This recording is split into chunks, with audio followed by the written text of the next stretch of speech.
Difa, c'est un monde agricole. Difa s'occupe beaucoup, la population de Difa s'occupe beaucoup de l'agriculture, de l'élevage et de la pêche. En ce qui concerne l'élevage, plus de 2 milliards ont été injectés dans le domaine d'élevage, dans le cadre de la vaccination, dans le cadre de la distribution des kits, dans le cadre de l'alimentation des bétails. En un mot, tout ce qui doit concourir au bien-être de la bonne santé animale. Le président de la République n'a pas lésé sur les moyens. Difa est une région où les traits pratiqués par les transhumants. Et de ce fait, nous avons chaque année un déficit important que la région a par rapport au pâturage. Et le pâturage étant le fourrage sec est très peu nourrissant et ne permet pas d'atteindre maintenant, de passer la soudure. Grâce à ces intrants-là, on a pu, sans aucun problème, passer les soudures et ça a amélioré beaucoup la productivité des animaux. Dans le domaine agricole, il y a eu des appuis, plus de 50 tracteurs, des maisons de paysans qui permettent de rapprocher les paysans aux services agricoles. L'un des points phares du programme reste la lutte pour la sécurité alimentaire. Et sur ce point, je crois que le gouvernement en a fait. Il y a eu des travaux d'aménagement de terres, il y a des travaux pour la réhabilitation des sites aménagés, il y a eu la réalisation des forages et l'appui conséquent en semences. C'était vraiment un démarrage exceptionnel parce que tout le monde en a vu. Nous avons à l'époque emblavé environ 16 000 hectares en culture irriguée pour une production de l'ordre de 40 000 tonnes en équivalent céréalier. Ça, c'était vraiment le déclic. Il y a eu aussi l'appui en ce qui concerne les tracteurs. Chacune de 12 communes a bénéficié d'un tracteur pour la maison du paysan, qu'il exploite actuellement pour générer des revenus. Vous savez, notre région est chroniquement déficitaire. Le président a fait en sorte que notre région soit 12 mois sur 12 soit servie en matière de vivres à prix modéré. Ceci a beaucoup marqué car la situation sécuritaire a fait en sorte que les revenus des gens ont baissé. Mais grâce à l'avènement du programme de son excellence Elhadji Mahamadou Issou, des gens ont accès aux vivres à un prix très modéré.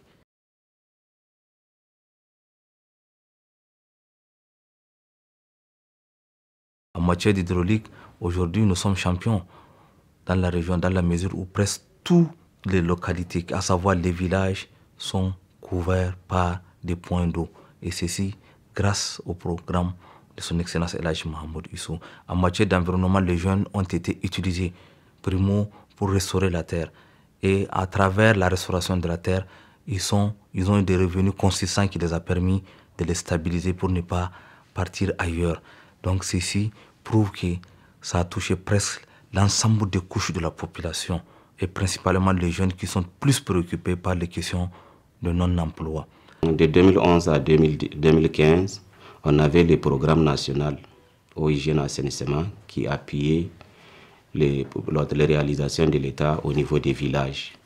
Et maintenant, à partir de 2015, l'État a amené les mécanismes communs de financement du programme sectoriel eau, hygiène, assainissement, PROSEA. Maintenant, ça, c'est de 2015 jusqu'en 2030. Maintenant, l'État veut atteindre les ODD, les objectifs de développement durable. Maintenant, il faut amener l'eau au niveau des ménages. Ce n'est pas au niveau des villages seulement, il faut aussi favoriser les branchements privés au niveau des concessions. La particularité de MCF PROSEA, c'est d'aller dans la zone pastorale aussi. C'est pourquoi on a, au niveau même des stations de pompage, pour les forages, on a prévu des stations de pompage pastoral, 3. Chaque station de pompage peut alimenter au moins 3000 UBT.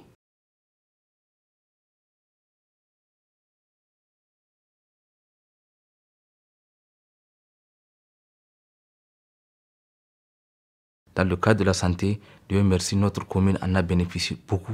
Aujourd'hui, rares sont les quartiers ou les villages qui ne sont pas à côté d'un points de santé, c'est-à-dire que ce soit une case de santé ou que ce soit un CSI. Ceci est grâce à l'avènement du programme du président de la République.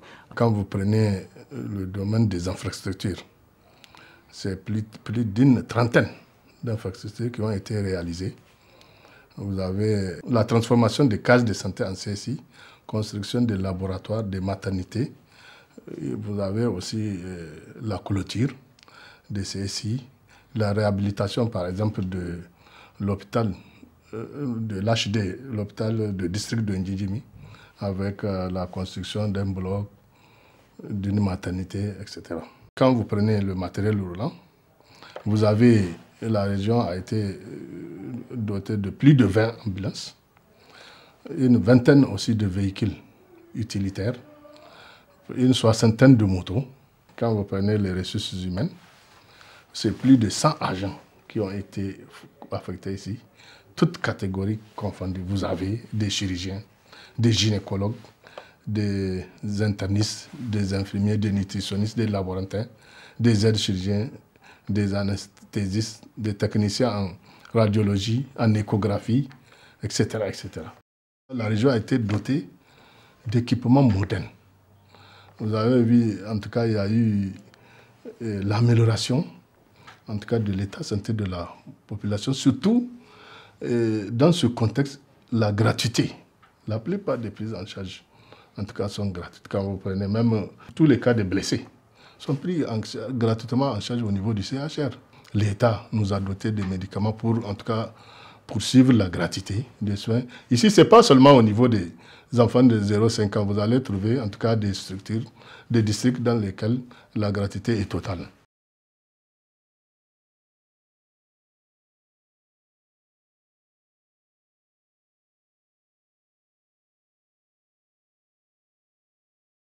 La région de Difa et particulièrement la commune de Difa en a bénéficié dans tous les secteurs sociaux de la vie, à savoir l'éducation, la santé, l'agriculture, l'élevage et l'environnement. Donc, c'est dire que dans tous les secteurs, en prenant l'éducation par exemple, nous avions connu vraiment un bond en matière d'infrastructures que la région avait connu, en matière de classes, en matière de définitive, en matière de clôture de classes, en matière de matériel didactique. Donc, bref, l'ensemble de ce qui peut contribuer vraiment à l'amélioration de la qualité de l'enseignement a été fait.